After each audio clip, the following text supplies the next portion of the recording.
Hey everyone, Kristin Ciliberto here on behalf of Film Fest Report, giving you all an exclusive interview with the filmmaking team behind the latest documentary, CHOP STEELE, which had its premiere at the TRIBECA Film Festival. I got to sit down with Berndt Mader, Ben Steinbauer, along with the subjects of the film, Joe Pickett and Nick Prueher. It tells the story of Joe and Nick as they travel around across the country with their found footage festival. However, they get sidelined with an absurdist prank that got them in trouble and sued. So it's a crazy documentary, it's a fun documentary, has a lot of heart, and I think you all are going to want to check this out. It's got great interviews along with some shenanigans and fun. So here's our interview with the team behind the film. I am so excited to be speaking with all of you today. So how are all of you doing today? Hi, Kristin. We're doing great. Thanks for having us. Good. Yeah. I am so excited to be speaking with you guys because this project is so unique in terms of a documentary, because I'm so used to a documentary and a subject matter to be so serious. And this documentary is so much fun. And I loved every single minute of it. I was laughing, I was crying through all the tears of joy and happiness.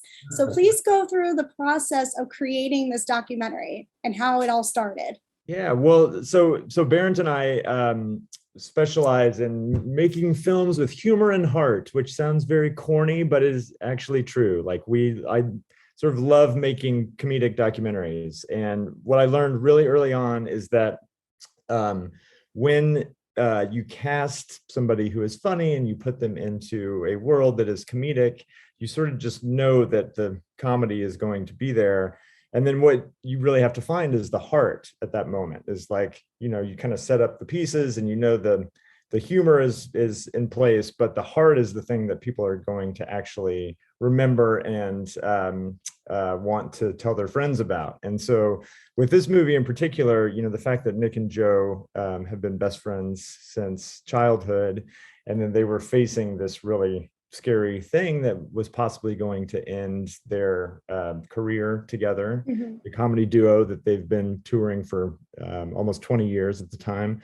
And I knew that with that obstacle, that was going to bring up some very serious soul searching for the guys. And then conversely, Berndt and I are best friends who run a production company. And so I really related and understand the dynamic of working with your best friends and sort of the struggles, but also the payoffs that come with that too. It's very hard, but it's also very freeing artistically too. So just for me personally, it was really interesting to look at the issue through this sort of comedic lens.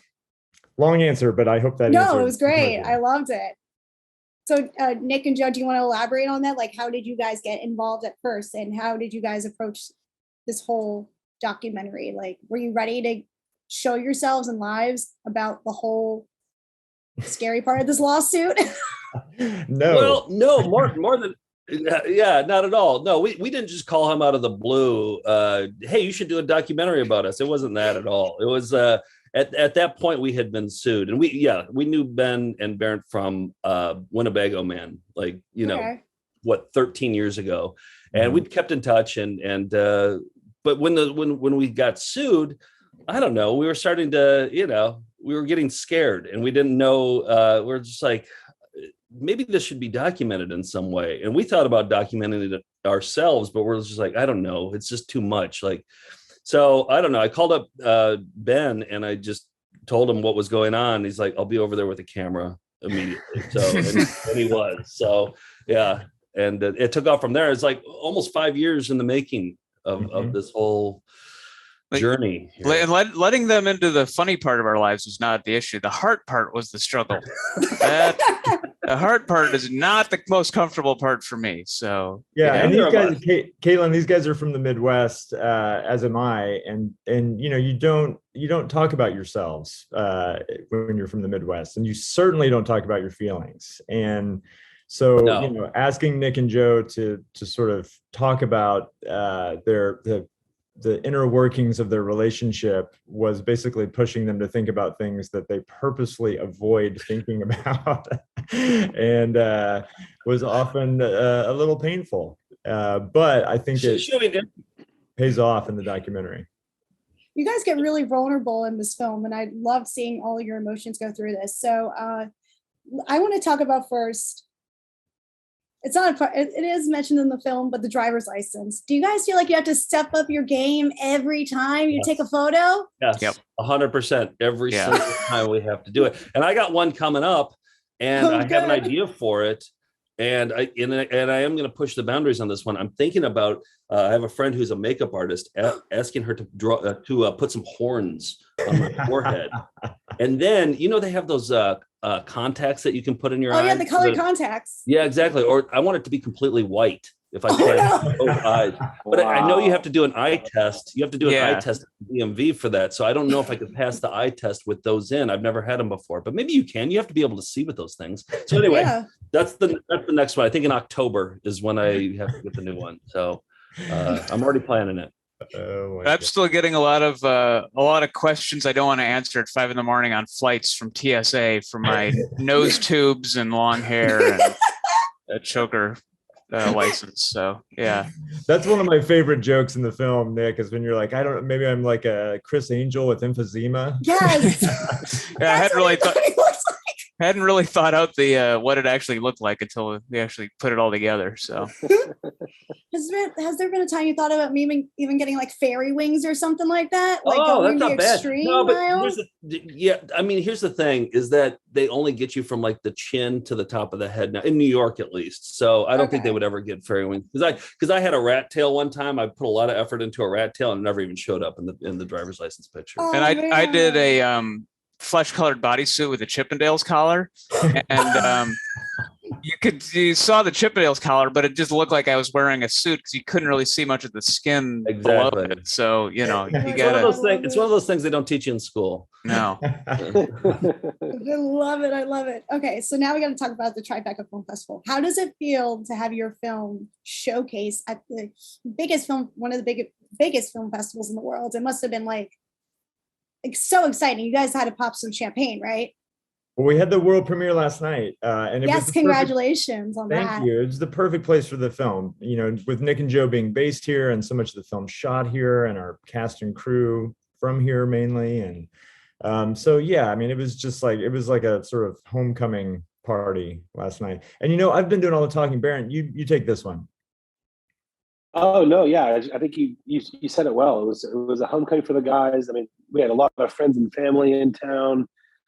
These guys had friends and people they hadn't seen since for 20 years coming out of the woodwork to come see them and celebrate them. I think it's a testament to their good nature, their good humor. Their network is broad, and people just love these two fellas. And I think that comes across in the movie. Their warmth shows up, but it came out in full force last night in a tangible way with butts in the seats, and it was just a raucous screening and an awesome launch to the film. Yeah, and Joe kept coming up to me at the after party and saying it felt like a wedding. Yeah. And I love that because it was sort of like this like warm, fuzzy, like even it was a lot of people who hadn't met before, but everybody had just gone through this like really great experience. We just sort of all laughed together, like 300 people in a theater for 2 hours. And so I think everybody just physically was like, just felt great because it was so cathartic, and a lot of people hadn't been to the movies a lot since COVID. And so it just, I don't know, it was a very special night last night.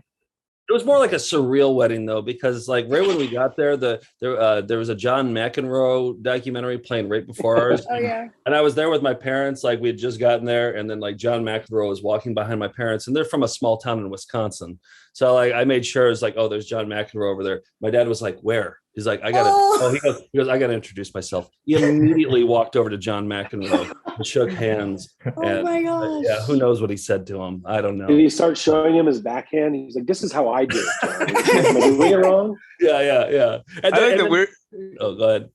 I think the weirdest moment for me was my dog came to the screening, who's in the movie. And so since it was local here, he came and slept through the movie. But at the after party, I looked over and saw Bobcat Goldthwait petting my dog, Marty. And I was like, that's something I never thought I'd see. But sure enough, that what's happening right now. Marty is like one of the truest stars in that film. Oh my gosh, that little dog is everything. I was freaking out. we said all through the editing of this film that that Marty, Albertina, and Anderson Duff are all going to get spinoffs. Yeah, they should. Spinoff documentary. Yes, I would love to watch that.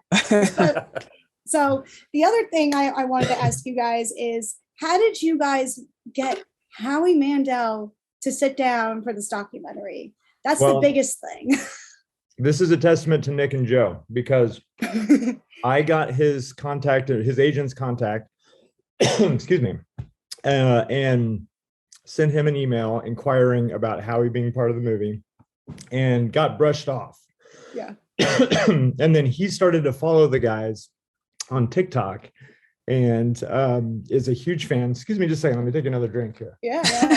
You should have heard Ben's voice last night. He sounded like, he was like, "Hey, how's it going?" No, This from talking voice so much with I mean, you a hear lot of yell talking. It's a testament to I'm doing too much talking, I think, is what's happening. But yeah. So basically, Howie Mandel was the very last shoot of this movie, and we knew that he was the linchpin, and he started following the guys on TikTok, and he had, like, in the footage, you'll notice in the movie, he runs parallel to the guys. Nick holds up his VHS tape at the end of the office tour scene. He comes out as a guest during your appearance on Fallon. And then Albertina, Joe's wife in the movie, says, "I don't trust Howie Mandel." So he's this through line throughout the movie that we discovered in the editing. And it was just sort of like the documentary film gods were smiling on us, because he started following the guys on TikTok. I threw a Hail Mary last reach out to his agent. And sure enough, he agreed to be in the movie. And he was literally the last interview of the film. And it was so fun premiering it last night and watching it with the crowd, because when he sits down into the chair, that's always how I imagined it playing, is like having that be a surprise. And when he sat down into the chair, a few people in the audience audibly gasped. That was me last night. Dropped all my notes, got in my chair, threw my hands in the air, like, what is happening right now? Why is he here? How did he get here? And then him watching the peeing scene, and then having that, like, stamp of approval from him at the end, right after the McSee scene, just like elevates the heart of the film. And it just really ties the whole room together, to quote the Big Lebowski. And so how he's kind of like a spirit animal for the movie, or for these two guys, for Nick and Joe. Like all the things that Ben was saying, like how he's been shadowing them or following them like a cloud. And then I still am so just bowled over by this fact that he follows the guys on TikToks, he watches VCR Party, but it wasn't until we interviewed him that he put it together that those guys he follows on VCR Party and TikTok are the guys who peed themselves on AGT. Yep. Like he didn't know all that. And it's just so crazy to me that not only has he been following them, like kind of like unbeknownst through appearances on Jimmy Fallon or whatnot, or in these VHS tapes that he's narrated, not only has he been present in their lives, but he's also like sought them out on TikTok and VCR Party. And then they have this interaction on AGT. It's just so, I don't know, otherworldly. Like, I don't know. There's some cosmic energy between him and these guys. Yeah, that's right. Yeah, we haven't met him yet either. Like I'm looking forward to meeting him at some point, because it's just and we've crossed paths in other ways too. With like we show a video called Dinner Dancing with Frank Pachowski, and it's this public access show from 1999. This guy Frank Pachowski like dances for senior citizens on this. It's not illegal what he's doing here, but it feels illegal what he's doing here. And it turns out that he's pouring food on himself wearing a Speedo in front of a bunch of elderly people, just to sort of set the picture there for you. It's just wrong. It's absolutely wrong. But of course, Howie Mandel is related to that. That guy worked for Howie Mandel, and then Howie Mandel did a documentary about Frank Pachowski. So I don't know. There's just all this weird, like, yeah, you're right. The documentary gods were just like, wait, okay, we got it here. It all fits together perfectly. The documentary and comedian gods all came together for you guys. Yes. That's how I feel. That energy just zoomed onto that. And then I have another question. And just to follow up on that really quick, I want to also just say publicly a huge thank you and acknowledge the fact that like we had Reggie Watts, David Cross, Bobcat Goldthwait, the Yes Men, Kurt Braunohler, John Lee, Allison. Thank you, John Lee, Allison, just all kinds of talented people who did not need to give us time that they did give us in this movie. And, they commuted to our sets, which probably took an hour, did an hour interview, commuted back home, which probably took another hour. So that's 3 hours of people's time that is very valuable that they didn't need to give us, that they provided for free. And it's pivotal to the movie. I mean, it's in the fact that they were willing to do that because they're such fans of Nick and Joe as a testament to the guys, but also a testament to the kindness of these comedians. And so I really want to publicly acknowledge that and say thank you, because indie films like ours rely on that type of kindness. So it's really important. And now one other question I want to add is for you guys is, what do you want audiences to genuinely take away from this film? Like in terms of your message that you wanted to promote? That basketball is a great sport. And What? I'm just kidding. No. I was waiting to hear more of that.